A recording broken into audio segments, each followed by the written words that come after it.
I know what y'all feeling about the unsettled, worrying, and all of that, right? Because it's a couple people in here that keep coming with the same sentiment every day. And let me just address that really quickly before we get into the show. I was having a conversation with some people over the weekend and this morning. I had a conversation with Rita this morning, and let me tell you, this is the honest. I'm so glad, and this is one of the reasons Tam said optimistic, Yakar said purpose. I'm so glad that y'all telling me how y'all feel because I used to feel that too. All right, so let me give you a little bit of insight, and then we're going to get into the show because we got a lot to cover today. For all of you that are feeling unsettled, worried, I don't know what's going to happen next, I'm in a dire situation, this may happen or whatever, first and foremost, let me lead with this by saying that you don't want to live it twice. Stop living it twice. A lot of time you living it once when it's not even to come because you already worrying about something that's not even going to show itself to be a part of your life. And then if it is to come, then face it head on, but don't live it twice. And then don't live it twice or 3 times in your past by then revisiting it every time you feel a certain way so that it then shows itself, its ugly head, and then it's controlling you. It's controlling your thoughts. It's controlling the way that you look at things. It's controlling your relationships. This is one of the reasons why I say it's difficult for a lot of women to get into a new relationship once they've been into a whole lot of relationships, because subconsciously what happens is they carry a lot of those residual effects from the past into whatever it is that they got going on in the future. And they may not even know that they're doing it. However, they are. And so a lot of times the boyfriend or the new guy or the new husband can see it. And so he got to work with you through it because you can't let go of the things that you had in your past and you don't understand how to. So I'm going to give you a little bit of insight on how you can let it go, and then B, how you can deal with it going forward and that you don't let it affect how you're doing things going into the future, right? So I was telling Rita this morning, and I was having a conversation because this is something that I didn't share with her. And a lot of times us men, right? Men tend to deal with things silently because we just understand what it means to be a man. And women don't really understand it because they've never been a man, which is one of the reasons why I tell you guys, stop trying to be men, stay in your space because your femininity is your superpower. But men understand that we have no safety net. And I was telling Rita, I said, man, I just been having this uneasy feeling within my spirit over the weekend. And maybe it was from you guys, but I have been having this uneasy spirit in my soul for the weekend. And I just been taking it in, right? And overnight, I wake up in the middle of the night, and then I got up and I prayed about it. And I said, what is happening with this uneasy spirit? What am I concerning myself with? Why am I being woken up in the middle of the night, not feeling good about something? What is this feeling? And then I went over my whole life with a fine-tooth comb, and I said, okay, I'm taking care of business. I'm on top of things. My people that work for me is good. Everything is straight, right? And so I just went ahead and I went to sleep, and then I just let it go. I prayed about it. I let it go. And then the next day I was feeling the same way. And then I prayed about it and I let it go. And then I had to revisit some stuff in my past in order to ensure that I wasn't doing the same thing that I used to do. And so this was my problem, right? A lot of us that come from the hood, for example, we know what it's like not to have nothing. We know what it's like to be broke. We know what it's like to go through something and then to overcome it.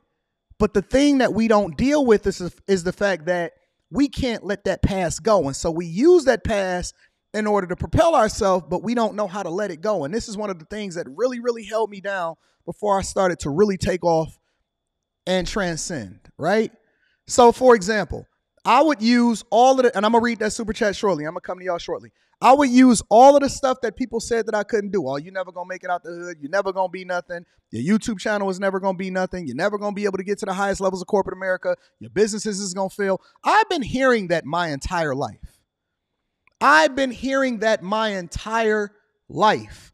People sitting there, and I'm sure a lot of you guys have experienced the same thing. You try to start a business and people can't wait for you to fail. And if you decide that you want to exit that business, or that business don't go the way you wanted it to go, or it didn't go the way that you planned for it, people are laughing at it or whatever, or they saying, or a teacher in your past is saying that you was never going to be anything. And so what we do, the successful ones, is we use that in order to propel us forward, right? We're negatively motivated, which can be a powerful tool for what success looks like, because you take all of that, and instead of letting it beat you down, you harness it and you allow for it to propel you forward. And this is one of the reasons why you have to be a certain age to be a life coach, because most people don't understand all of the different transitions of what life is supposed to do for you. So you become successful, or you let that propel you to continue to be successful. But what they didn't tell you, the other side of that equation, is that you never let that go within your heart. So that same thing that propelled you to be successful is the same thing that continues to keep you trapped from going to the next level, right?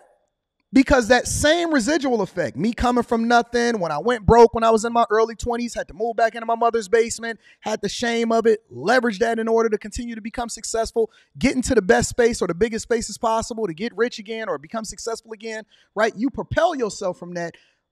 But it took me practically 9, 8, 9, 10 years before I started spending money again, because I was so worried about the possibility of, I never want to go broke again. So I got to make sure that we got enough money. I got to get this number before I start really living life. And I wasn't able to enjoy myself. And that entire time, instead of me living in the moment, I was so focused on, I never want to be broke again. I don't want nobody to say nothing against me, or I don't want nobody to ever tease me, or I don't ever want to be in a situation where my wife or my family don't have nothing. And so it took me so long before I could even start enjoying life. I lived for free up until like 2017. I was rent free all the way up into 2017, 2018. And it wasn't because I couldn't afford another place where I couldn't start it, spreading my wings and spending money. It was because I was so worried about going broke again. I was so worried about the residual effects of what happened in my childhood of being broke, or 2008 when all of the crisis ran out and I had to move back into my mother's basement. My whole life goal was, I'm going to use this to propel me forward. But then when I became successful, I couldn't enjoy it, or I really never embraced it, because I was so worried about what happened to me in 2008. I never got over it. I would not hardly spend a dime until I got to a certain level. And then this is the thing that happened with people that have success. They are saving, they doing the right thing, but they don't even enjoy their life until they get 70, 80 years old. And then they got a 5-year window before they can start enjoying themselves before they die. Somebody said, how was I living rent free? Well, my father was the maintenance guy because we moved 2 doors down from my mother in a townhome / apartment. And my father was the maintenance guy, the head of maintenance in the entire facility. And so he got to live free. And then he leveraged that in order to continue to get us to live free, because we had to move 2 doors down in order to take care of my mother. So up until my father died in 2017, we were living rent free the entire time. And so I had no reason to be able to move out. That's one of the reasons I was living free, is because my father was the maintenance guy at the place that we were staying at. So we were living free, and I was unwilling to spend a dime. But it wasn't that I was just unwilling to spend a dime because we were living free. It was also because I was afraid to spend any money because of the residual effects of what happened in 2008.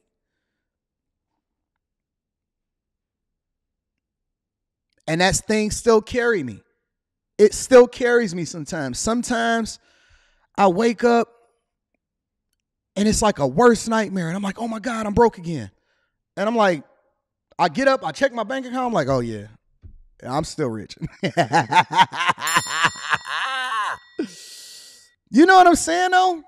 And so when you guys are living based off of worry, you are often at times living based off of something that happened to you in your past that's still affecting how you look at things going forward. And I'm not saying don't be informed by your past, but I am saying that don't let it control you.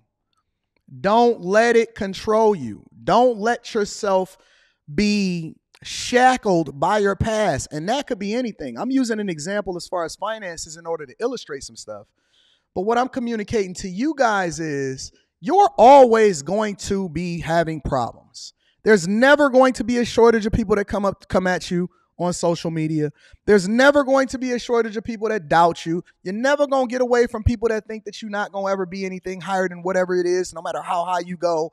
You're never going to find yourself in a space to where, okay, it's going to be a relationship that you run into and it's going to be somebody that's drama-filled, but they presented themselves as great online, but when you meet them in person, they're going to be full of trauma and they can't get over it.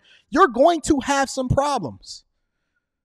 In 2024, I'm going to have some things that I have to overcome.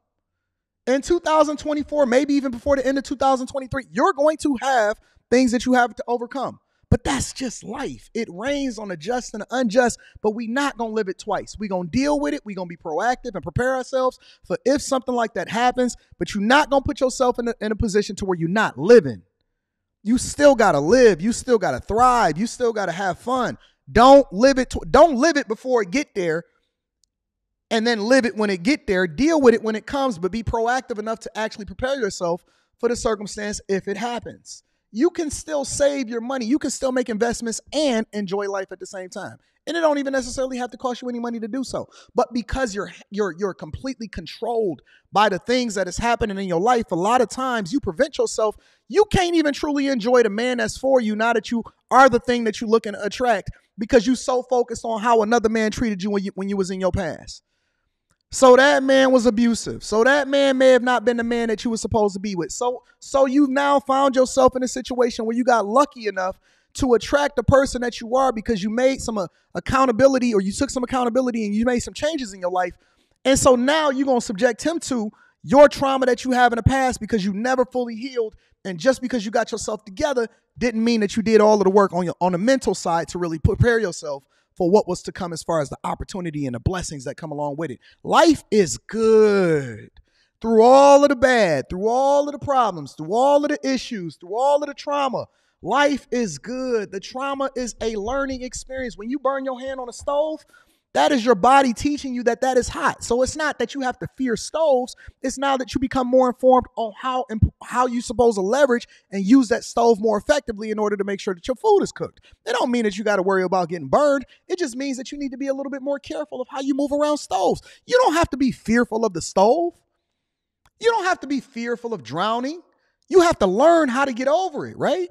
You have to learn how to not deal with the people that you've dealt with before that may have had trauma in your life so that you can overcome it and get to another space in your life. You are not to live it 2 and 3 times, 4 and 5 times, 6 and 7 times over. One of the reasons why I tell people to forgive is that they think that forgiveness is for the other person. Forgiveness is for you. Forgiveness is you letting go of the past so that you can start to live based off of your future. Forgiveness, they think that forgiveness is for, I'm not forgiving them. Okay, well, that person is going to move on and still live their lives. You need to forgive them so you can let it go. Don't mean that you have to forget so that you're making dumb decisions going forward. Yes, you are supposed to be more informed. Yes, you're supposed to pay attention. Yes, you're supposed to continue to live your life. But you are supposed to forgive so that A, you can be forgiven according to how you forgive other people, but B, so that you can let it go and start to live your life and be in bliss. You don't want to continue to be hamstrung with all of this stuff that came along with you. When I called all of the women that I've talked to in my past before I got married, and I made sure that we were on good terms, and that if they had ever experienced anything that was less than ideal from me, I asked them a question, and how can I make up for whatever? I wasn't doing that in order to just make them happy. I was doing that so that I could release myself to be fully available to my wife when I decided to get married from her. You have to forgive yourself. You have to forgive the people that did you wrong. You have to forgive every single thing that came along in your life before. And it doesn't mean that you have to not be informed as a result of it because it was a learning experience, but you have to because it allows for you to continue to move forward with your life and not be worried about how it is that your past is affecting you going in your future. I'm telling you. For all of the people, and this is one of the reasons why I asked the question when we first come on the live stream, how y'all feeling? Where y'all at? What you do for a living? Where you live at? What's your general sentiment? How are you feeling about life? I do the same thing when we meet up in person. When we do the Patreon meetups and I meet up in person, I tap into y'all, I hold y'all, I shake y'all hand, I give you a hug, I want to feel your energy because I want to understand where you at and how it is that you can leave here a better person or in a better position had you not seen me that day. I want to know where y'all at today. I want to know what you feeling. I got to understand where my people is at because I have to get you over that space because all of the information that I give you will be for nothing if you do not know how to leverage it correctly because you're so busy worried and looking in the rear view instead of looking forward and looking through your windshield. We going up and forward, up and forward, up and forward. Even with this, I see people in the chat saying, hey, Richard Fain's still feeling some type of way. Richard Fain is feeling some type of way because I uncovered some issues within himself, and now he's having a come to Jesus moment, and it's hard for him to then reconcile, but he gonna have to deal with that. He got to deal with the hypocrisy, and then he got to forgive himself and move forward because he knew that he was wrong when he came at me in the first place, and I never had nothing negative to say about him. So now I've moved on, and I don't care. I ain't checking for Richard. I don't expect to do a live stream with him. I don't have nothing against him. I think that he gives great information. I think that he's genuinely a good person, but I think that you guys need to let that man, leave him alone. Don't send him no emails. Don't sit there and have no conversations about anything negative about him. Don't be holding him accountable. He know who he is. That's a 55-year-old man. Let him deal with that. He got to deal with it. Once he deal with it, he going to learn how to get over it, and he going to start to move forward instead of worrying about me every single live stream that he do. Let that man heal. Y'all leave that man alone. Don't keep bothering Richard Fain. Richard Fain is a good dude. He never did nothing to nobody. I think that he was a hypocrite when he was talking to me, but that ain't got nothing to do with me as a person. That ain't got nothing to do with him as a person. Let that man do what he gonna do. Leave him alone, man. Leave Rich alone. He is a cool guy. He never did nothing to nobody. He never took no dollars from nobody. Let that man breathe. But he's dealing with something within himself that is causing him to feel a certain type of way every single time that he drop a video or he go live, because he feels some type of way, right? So let that man go. If you a fan of me, or if you rocking with me over at the Millionaire Morning Show, do not bother Richard Fain. Let him do his thing. He is a good guy, and let him deal with whatever it is that he's dealing with. We got to forgive. We got to keep going. Sometimes people don't even do nothing to us. We just feel a certain type of way. When I dealt with the Richard Fain situation, I did it. I kept it moving. I ain't got nothing to say about that man. I don't feel nothing about that guy. I ain't even throw no attack at him personally. I just called out the hypocrisy that came along with how he was criticizing me. I don't feel no type of way about it. Let's just keep it moving. Everybody is cool. Everybody is chill. We had our little tussle or a little disagreement. It wasn't even nothing major. Let that man breathe. Y'all got to let stuff go.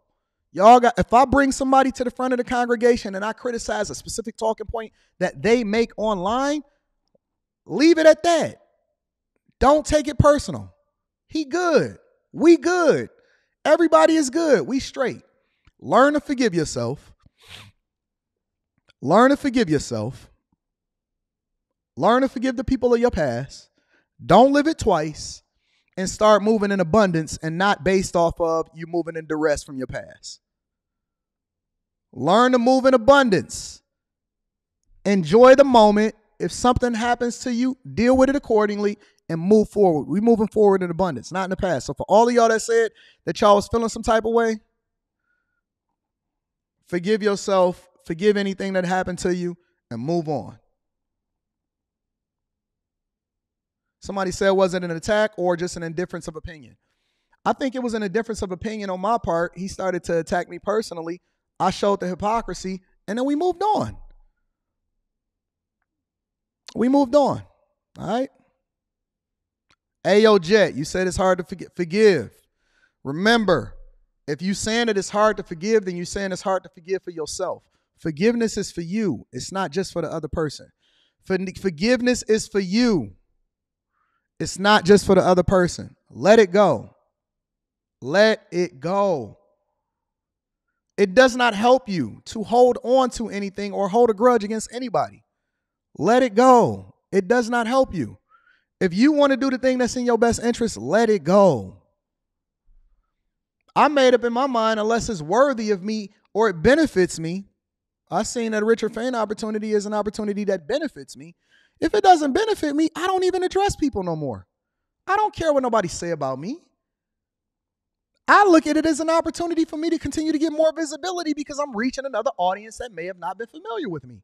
Let them talk. Let them say whatever it is that they want to say. Let them rock.